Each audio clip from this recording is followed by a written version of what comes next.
Hello, everyone, and welcome to another episode. Today, my guest is from Australia, and her name is Katherine Mackenzie-Smith.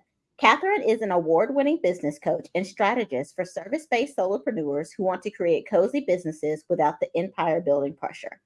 The host of the and Expand podcast and Business Mastermind, as well as the Cozy Community Hub membership. Catherine recently won International Coach of the Year in 2023, Asia Pacific Coach of the Decade 2024, as well as being named a self help guru by Elle Magazine and being featured in publications and podcasts such as Clio Magazine, Collective Hub, Inspire Coach, and the Introvert Entrepreneur. Everyone, let's welcome Catherine. Hi, Catherine. How are you? I'm great, thank you. Thank you so much for having me, Angel. You're welcome. Thank you so much for being here. Is there anything else you'd like to add? I don't think so. Okay. All right, then. So, Catherine, how long have you been an entrepreneur and how did you get started? So I kind of think of myself, I've often referred to myself as like an accidental entrepreneur because it was Oh, never something that I really thought that I was going to do. And my partner is really entrepreneurial, always has been like since he was a kid. And okay. I did the traditional go to school, get good grades, go to university. I studied film and TV. And so my plan was to work in film and television. And yeah, it sort of just happened by accident because we moved to Sydney where a lot of the work was for working in TV. And I started a blog because it was, what was that, 10 years ago? So 2014. Is that Yes. right? Oh, yeah. Oh, Even gosh. longer than that, Yeah. maybe. I think 12 years. So 2012. And I Okay. started a blog because it was like the heyday of blogging. Hmm. And that was mostly just to keep in contact with my friends and family and document our adventures in Sydney. And then it sort of intersected with, oh my gosh, this online business thing and coaching and all of these amazing opportunities came out of there. And I was feeling really unfulfilled in my TV career. And yeah, it just sort of happened. Okay. Okay, cool. I love that. So, did this happen for you in 2014 or was it like a little after 2014 when it happened? Yeah, so it must have been, I'm so bad at dates, but I know that this year is 10 years that I've been in business. And Okay. I had my blog for about 2 years before that. So I was kind of blogging and working in TV, working crazy hours.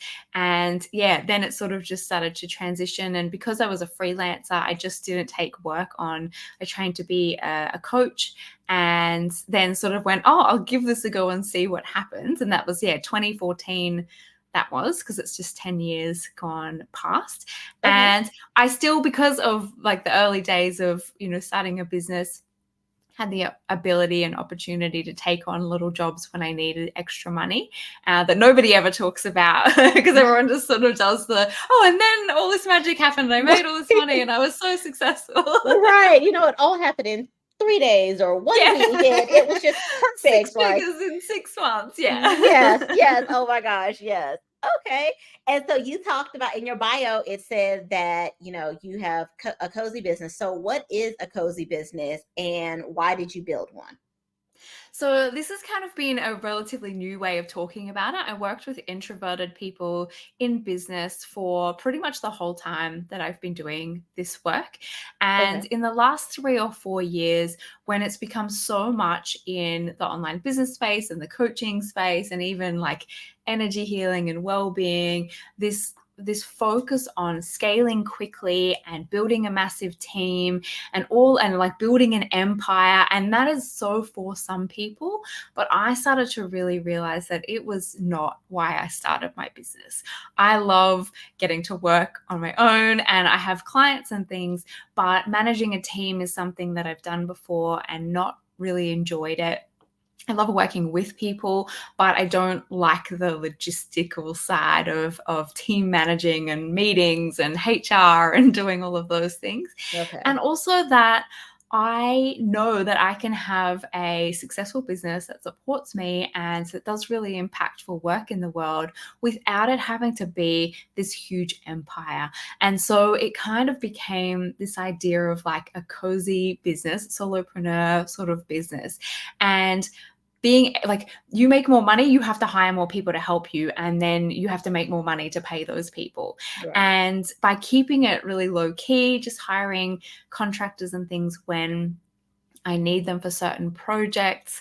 That enables me to keep my business really intimate and cozy, because it doesn't need that much to run. And so that kind of, has evolved, I guess, over the last few years, when I realized a lot of the messaging was about scaling quickly and exponential growth, and every year has to be bigger and bigger than the year before, and how unsustainable that is for me personally, for my nervous system, for the way my energy works, and also for a lot of people out there. And I wanted to kind of create something that had a slightly different message for people that didn't want to do that.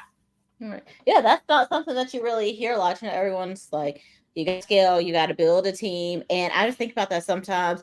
And it's like, of course, I want my business to grow, but like I said, I don't want to have to manage people. I don't want to have to do the whole HR thing and all of that. That's just not what I would want to spend my time on. That's not even something that I think that I would want to have to hire out for, is to have to like get an HR person to do this. Like, it sounds like a lot, and it just honestly sounds too much, and it sounds a little overwhelming. And so I like the idea of a cozy business and just hiring out people when you need to, and hire them as contractors, because I'm pretty sure that even though you don't always have a team, when you do hire out, you have those trusted people that you go to, and that okay, I called on this person for that, and I know that they're going to be okay and that they're legit. Yeah, definitely. Okay, cool. And so you said one of my favorite words, introvert. And there are so many introverted business owners out there. So, as an introvert, how can you build an introvert friendly business? Oh, this is one of my favorite questions and favorite things to talk about. And I think it is so much about actually understanding your own strengths and your capacity and your needs. So I have almost exclusively worked with introverts for the last 10 years. And I've sort of expanded it out a little bit to include neurodivergent folks, because that has become such a topic of conversation. And so many of the people that are in my community, myself included, are also neurodivergent. And people who are living with chronic illnesses also come my way, because so much of my bigger philosophy behind a cozy business, behind an introvert friendly business, is to know yourself so well, to understand your energy and how it works best, and your capacity, and to realize that most of the messaging that is out in the world does not align with our needs. It is focused on hustle. It is focused on, like I said, exponential growth and bigger and bigger and bigger. And for so many of us, that isn't just not in alignment with maybe our values. It's also not necessarily taking care of us and sustainable in a way of what our capacity is, how well we can show up. If I joined the 4 a.m. club and tried to get up at 4 a.m. every day and get straight into work, I would still be unproductive until 10 a.m. Except then in my most productive time of the day, which is between kind of 4 and 8 p.m., I would be unable to do anything. And so I know that about myself, and I can just shut out all of that messaging, not because I think there's anything wrong with it, not because I'm criticizing it, but just because I know that it doesn't work for me. It is not in alignment with how I work best. I am not a morning person. I am terrible. I don't want to talk to anyone before 10 a.m. Oh my, Katherine, thank you. Like, please do not talk to me. Do not interact with me. Like, I want absolutely no conversations before 10 a.m. And my husband is a get up at 5:30 a.m. 7 days a week. And, he'll come in there sometimes, and I'm like, dude, please leave me alone. Or if I'm taking a nap, like I think a couple of days ago, he was out or something like that. And I was taking a nap, and my son came in the room and asked me something. And I'm like, no, whatever. Something about, did I want something from the store or something like that? And I'm like, no. And then when my husband got home and I had like fully woken up, they were eating something. And I said, oh, well, why didn't y'all get me some? And my son's like, Mommy, I came in the room and asked you while you were asleep if you wanted something from the store, and you said no. I'm like, y'all should know better than ask me anything while I'm asleep. I am not functioning at full capacity right there. So I have always told people, like, since I was little, I'm like, please do not talk to me before 10 a.m. Like, just, I can't be responsible for the person that comes out before 10 a.m. Like, I cannot. not. I'm sorry. I don't know who she is, but she doesn't want to be bothered. So I get that. Yeah. I love it. Yes. Exactly. Yeah. And so, like, for most of us have done all of our lives is we have Mm. adapted ourselves to fit into the systems and structures and the way we're told we're supposed to do things. And so when we decide to start businesses, so often we then just take that and put that into our business. We take that mindset, that survival instinct that we've always done, and then we go, oh, all these people know better about how to run my business than I do. And so I'm going to pay this person, I'm going to buy this course, I'm going to join this program, and I'm going to try and fit myself into their steps to success, into their framework, their business model. And what we really need to do is to know ourselves, to know I don't do calls before 10 a.m. I don't want to talk to anyone before 10 a.m. Whatever that might be, know all of those little pieces and keep record of them, because we can't always just know straight away. Sometimes you do something and then go, oh, I'm never doing that again, right?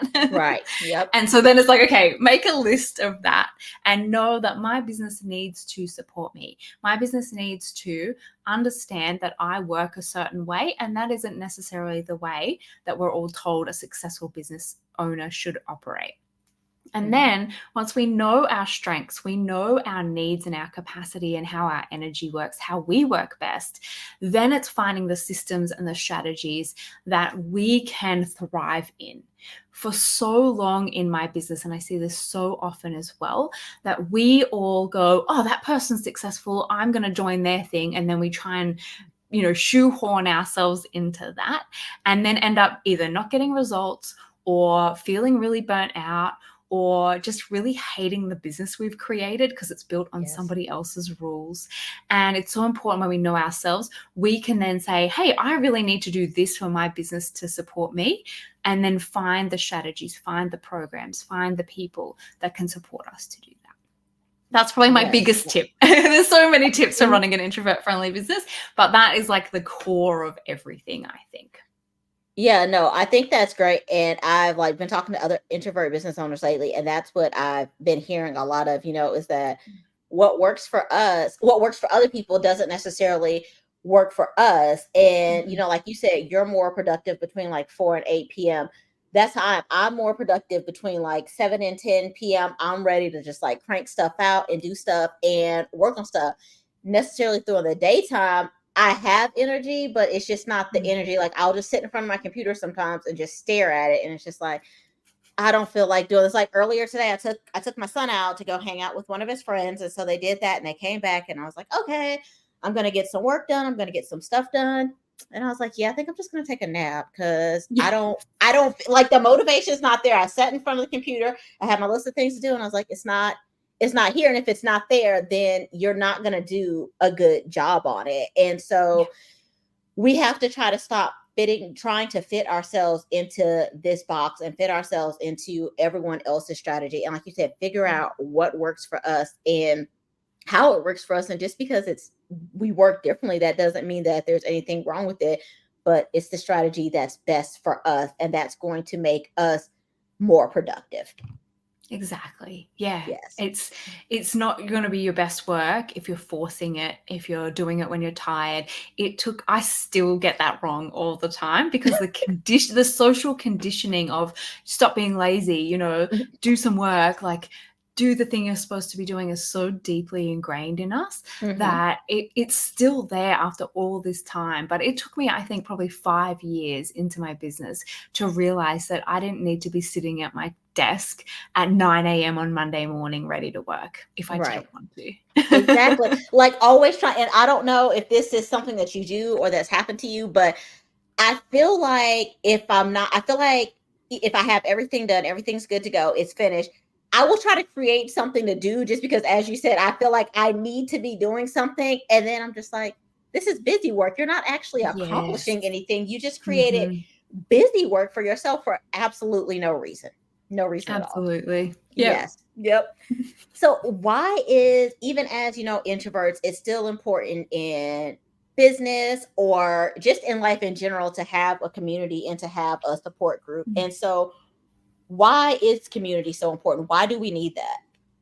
I mean, humans, right? We need that for our survival. And we've been sort of taught this individualism that says, like, you know, again, a lot of the messaging, if you're not first, you're last, if, you know, dog eat dog world, all of these kind of hyper masculine, super capitalist ways of just the messaging that we've kind of absorbed from everyone and from the world that we live in currently. And that makes community really hard if you've been taught that you're then competing against each other. And so what I have sort of realized in probably the past 12 months more than ever, like, I've always thought community is so important, especially in your business, having that community, having, you know, building an audience. It was something we all know that we need to do. And for more introverted people, what I realized is that as AI becomes so much more popular and so much more prevalent in content creation and the way that we operate in business and marketing. And what's going to happen, and what is already happening, is the amount of AI generated content that's going out onto all the platforms, that's being seen by everybody, that's adding to all the noise online, means that for people who aren't that way inclined, who aren't shout it from the rooftops about their work and everything they do, it's going to be even harder to cut through that noise, because there's just going to be volume. There's going to be so much more noise than there ever has been before. And building a community, especially in a way where you've got this third space, where you've got, you know, you're off the platforms, you're off the yelling into the void and hoping somebody sees your latest Instagram carousel, and you're actually in a space with your people who are bought into your vision, who are maybe working towards the thing that you're supporting people in, or you've created your community around. Like, everyone's on this similar pathway because they're there. So obviously there's something that you're sharing or holding space for, or helping people with, that is a shared mission that we're all on. Having that community means that you don't have to do so much yelling out into the void. You can create this little space where you all come together and you have these amazing conversations, and you're all working towards this similar shared goal or similar values and that sort of thing. And then, as the space holder, as the person who runs the community, using that as like an inside out approach. So instead of going outside and creating all of this external content and trying to get people to come into your community, actually creating a community where you're having these awesome conversations and these really thought-provoking, you know, things that are coming up, or you're sharing things and ideas and strategies and things. And then you go out to your platforms and go, oh, we had this amazing conversation in the community the other day. So you're actually giving people a sneak peek of what they can expect when they join the community, versus trying to pull people into that. You're actually sharing it from the inside out. Okay, I like that. And so how do you build that community? How do you get started and get those people together as a community? Yeah, I think it's really important to know why you're bringing them together. What is that shared goal, that shared vision that you can, you know, the Simon Sinek, start with why. Like, what is it not about you necessarily? I think we're kind of moving out of the influencer phase. It's still there, but I think it's actually more about, like, what is the community working towards? What is that shared mission or that shared goal? So having a little bit of clarity around that, and then finding opportunities where you get to connect with new people. So I love podcasting. I always have. I would say it's probably one of the first things I did in my business, even 10 years ago, when we didn't have StreamYard and, you know, Right. Buzzsprout and private podcast feeds. And like, we literally had, I think I recorded it on Skype, and then I had Wow. a SoundCloud account that I had to hook up my RSS feed to get it onto iTunes. Like, you don't have to do any Oh, of that wow. now. It's No, so you easy don't. now. Yeah, I haven't even heard the word Skype, and I don't know when I have I completely forgotten know. about Skype. I used my iPhone headphones to record all my audio, and it was one of the greatest things I did. It was on a whim idea that I had, and it meant getting to connect with people. I think podcasting is such an introvert friendly way to network and and share audiences with other people where they get exposed to your audience, you get exposed to their audience, you get to have this really deep and meaningful conversation with each other. And then it's create, again, that intimacy that you can't really get when you're just sort of shouting into the void. So I love things like podcasting, collaborative experiences or opportunities where you get to work together with other people, especially as a solopreneur, because it can get lonely, and it kind of fills that gap to have other people to work with without having to do things like manage staff and that sort of thing. And then finding places that are not even people who are doing the exact same thing to you as you, but who are maybe parallel to what you're doing, where they then have a similar audience who might be interested in your work as well, I think is a really good way to build that. I love content creation. So again, podcasting, blogging, sharing those bigger pieces of content, breaking them down into smaller pieces to then share in different places. They're kind of my favorite ways to find people and then make the invitation to come join the community. Okay. No, that's a really cool idea. And I think, what you said about podcasting being great for introverts is so true because it's a one-on-one conversation. You're Mhm. not making, a bunch of small talk, which is something that introverts are not a fan of. Like, we want something to talk about. Give us the topic to talk about. Give us something to go off Exactly. of. And so podcasting, you're going in with your topic to talk about, and it feels natural and it feels, Mm. conversational and not just scripted or anything like that. You're Yeah. not trying to be like, oh, well, what do we say next? What do we talk about next? So I really do think that it's a great tool. I've met so Mm. many great people, so many great women through podcasting that I would have never connected with if I hadn't started doing this podcast. And it's been really great. Yeah, Yeah. same. Yeah. I definitely agree. Probably more than anything that I've Yeah. done. Yeah. Apart from people, I guess, who are in communities I'm already a part of, I would Right. say it gives you an opportunity as the host to reach out to people that you would maybe be nervous to even Yes. reach out to, because Yes. you're asking for their time and energy, but like, who doesn't want to be on a podcast? Everyone's Right. looking for an opportunity to share their work as well. Yes. So yeah, it's really great. Yeah, it definitely is. And speaking, about like reaching out to people that you normally wouldn't reach out to, I actually reached out to one of my favorite podcast hosts one time, and I was super nervous. But I was like, "Would you be interested in being on my podcast?" Because she has like a bigger podcast, and she's been Yeah. doing it since like 2018. And I was just like, "I'm just gonna go for it." And I think I told her, I was like, "I just listened to your episode where it's like, just go for it. All somebody can do is say yes or no." And I was like, "So here I am going for it." And Amazing. and she was on my show, and I was like, "Oh my gosh, yes!" But I would have never had the confidence or the courage to do that if I Mhm. wasn't, doing this in this space.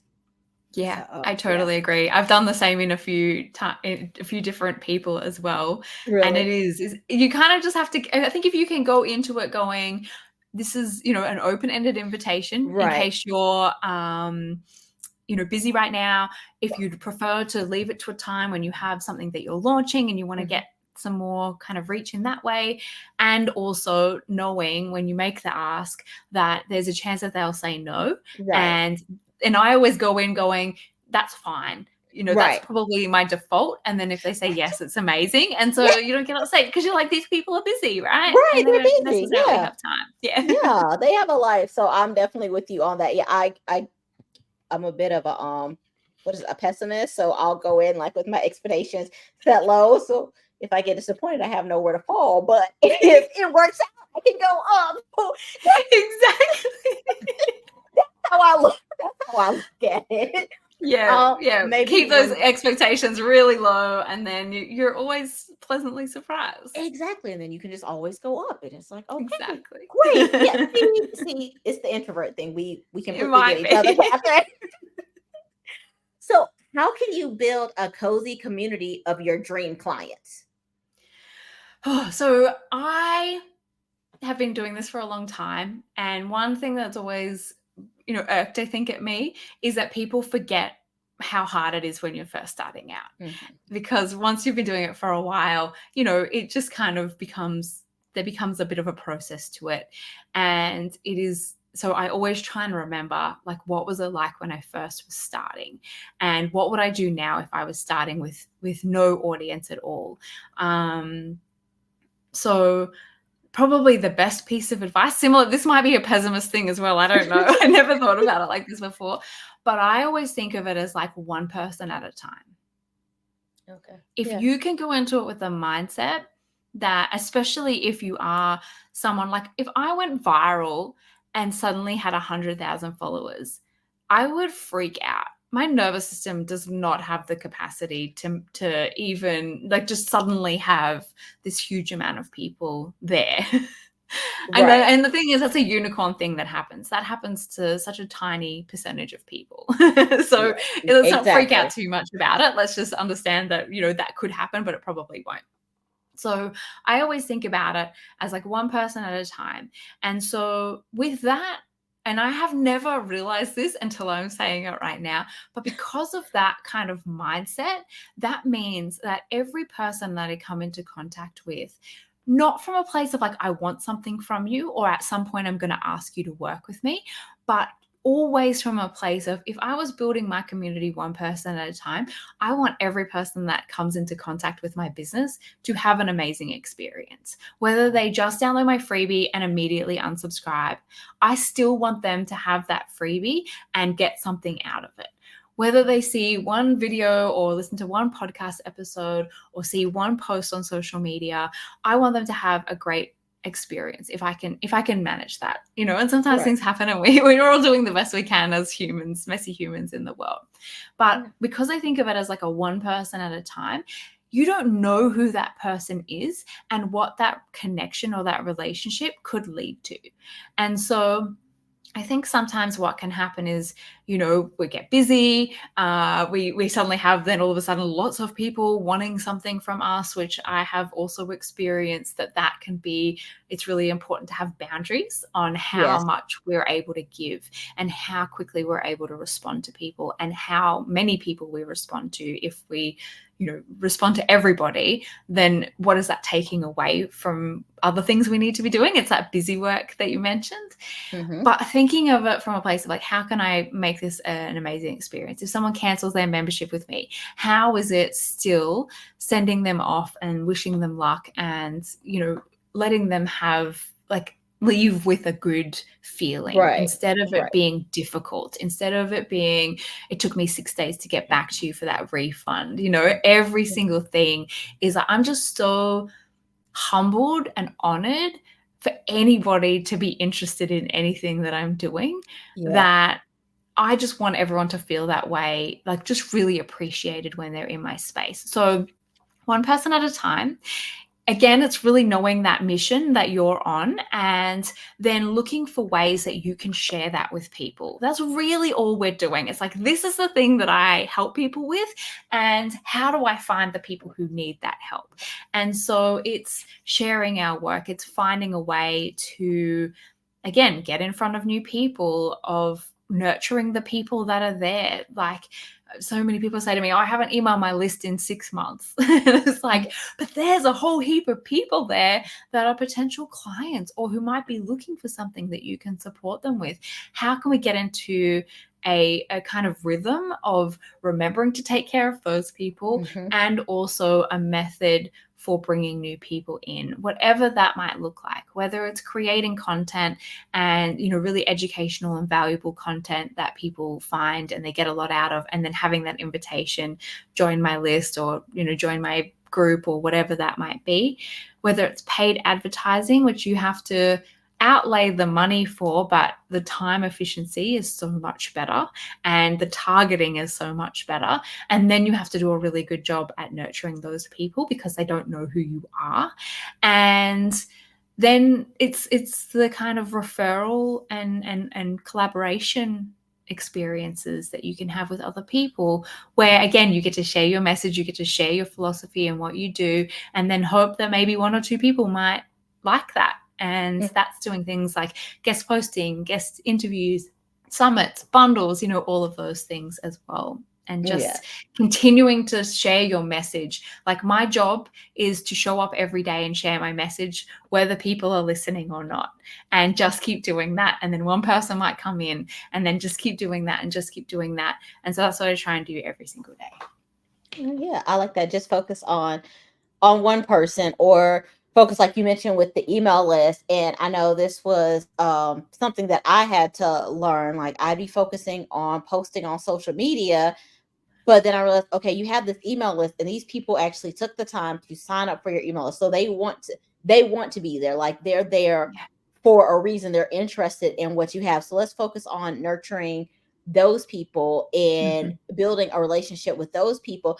And then, even I've heard people say, something similar to what you said as well, is that, okay, if you have one client or one person that's really interested in what it has, focus on nurturing those people instead of trying to go out and get the other 500 people that aren't paying you any attention. Because while you're trying to get those people, you're neglecting that one person or those two Mm-hmm. people that have showed that they're interested, that are like, here, take my money, I want to listen to you, I'm there. So that's who you need to be focusing on, and that's who you need to be nurturing. So I think that's really good Absolutely. advice there. Yeah. Yeah. So, Catherine, tell us about your podcast. So my podcast has been on hiatus for a while. Okay. I put it on hiatus in August last year for a month, and that was obviously 10 months ago.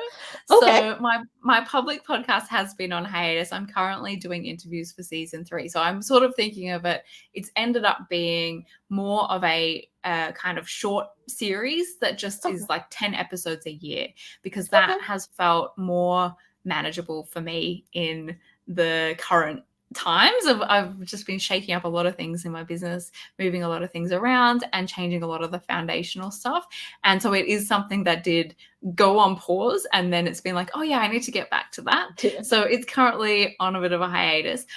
So Emerge and Expand is the podcast, and I do solo episodes where I just sort of talk about things like this. And then I do interviews as well. I have a kind of, the interview series in it is called Do Business Differently, where I Okay. just talk to people who are, I guess, just going against the grain a little bit in some way, depending on, the industry that they're in and the kind of work that they do, how they do their marketing and their values and beliefs as well. And then I also have currently a private podcast, which is called The Journey to 100, where I'm documenting my process of, I just built this cozy community hub, which is my membership, and documenting that because the members are also building their communities. And so what I'm doing is each week I'm sharing with them, these are some things that I did this week. This worked really well. This is the lesson that came out of this week. And here are the things that I am trying for next week, so that they can see in real time what someone is actually doing week to week to build their community in a way that I guess I wouldn't necessarily do publicly, because it's a lot more behind the scenes than I usually share, just with Okay. everybody. Okay, yeah, no, that makes sense. And there's nothing wrong with like a private podcast if it's for, a specific group or like a membership or something like that. I think that that's a great way to like connect with members in your group, or to connect with just like a small group of people who are all interested in something that's very specific and very, similar to what's to each other. So, yeah. Hmm.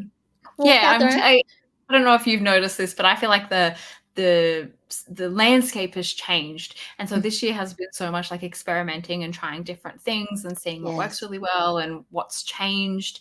What used to always work really well seems to be not the same anymore. And so right. it's kind of been, and that's what happens. I've been doing this for 10 years, and it's just trying new things and seeing what's out there, and the trends and things, seeing what people are more interested in as well. Yeah, because things are always changing and always evolving, and some things you do have to change with and try it out and see, what people are interested in, what they like, what you can leave the same, what you need to change up. So yeah, things are always changing. I feel like I'm always changing something, or something needs to be changed. So I'm like, one day, one day, but today is not the day. I completely Yeah. get it. I have a list. I call it my ideas shelf. And it's kind of like, I just pick one thing. I try and just to pick one thing to fix, and Yeah. one thing that I'm currently working on. Because it can be this just thing that you tinker at forever. Mhm. And I think it's kind of finding a balance between fixing things and changing little bits, as you realize like what's going to move the needle the most for me. And then Right. also being really okay with the fact that nothing's going to ever be perfect and there's always going to be something that can be done. And so like, where is the surrender in that as well? So we're not just working all the time and not really getting out there or resting when we need to. Right. Just, like I said earlier, creating stuff just to create something Yeah, because you feel busy like you work. need to be busy. So yeah, no, I get it. Yeah, I have a notebook of stuff that I write down and keep it. Then I'll go back to it and it's like, do I really need to do this right now? Is this Yeah. really important? Probably not. It can go on the back burner for a while. So Such a great question to ask. Do I really yes. need to do this right now? If the Yes. answer is no, or maybe, or I don't know, then don't do Don't do it. it. Just put it on the back burner, come back to it again a little later. And sometimes I'll come back to stuff and I'll be like, what was I thinking? Why is this even on here? I do not need to take that on, not now, not ever. So I'm just gonna completely cross that off the list right there. So it's a balancing process that you have to kind of figure out there. Exactly. Well, Catherine, I have enjoyed this conversation so much. Is there anything else that you would like to share today? I don't think so. I've just loved chatting to you about this and I love the way the conversation went. So thank you so much. You're very welcome. I've enjoyed it as well. It was very, very nice and very fun. And always, like I said, great to talk to a fellow introvert. So, how can everyone connect with you? So this is something I learned from my friend Alicia G.L.O.E, who is also a podcast host, an Okay. amazing person to connect with for anyone who is interested in learning about podcasting too. She always says, recommends always share your podcast when you're on another podcast because Yes. people are already in the app. So my podcast is called Emerge and Expand. It is a little bit hasn't been updated in a little while, but I promise season 3 is on the way. Okay. And there are a whole bunch of really good episodes there to catch up on. On social media, I am at Miss_KMS everywhere. Instagram Oh, is probably my most sort of platform that I'm the most active on. And yeah, I guess probably everything we've talked about today. If anyone's interested, I have my Cozy Community Hub, which is a $7 a month membership. So it's really, really accessible for anyone who is looking to build a community of dream clients. That's something that I am super excited and passionate about at the moment. And you also get the Journey to 100 podcast as a part of that as well. So yeah, okay. thank you so much for letting me share that. Oh, yeah, no, definitely no problem at all. And I'll make sure to get everything linked into the show notes as well so that people can easily just click on it. Because, like I said, they're already in the app, so they can just go ahead and click on it right there. So, Exactly. well, thank you, Catherine. And I hope that you enjoy the rest of your day. Thanks, Angel. It was so wonderful to finally get to connect with you, and I can't wait to connect with you again soon. Same for me. I can't wait to connect with you again.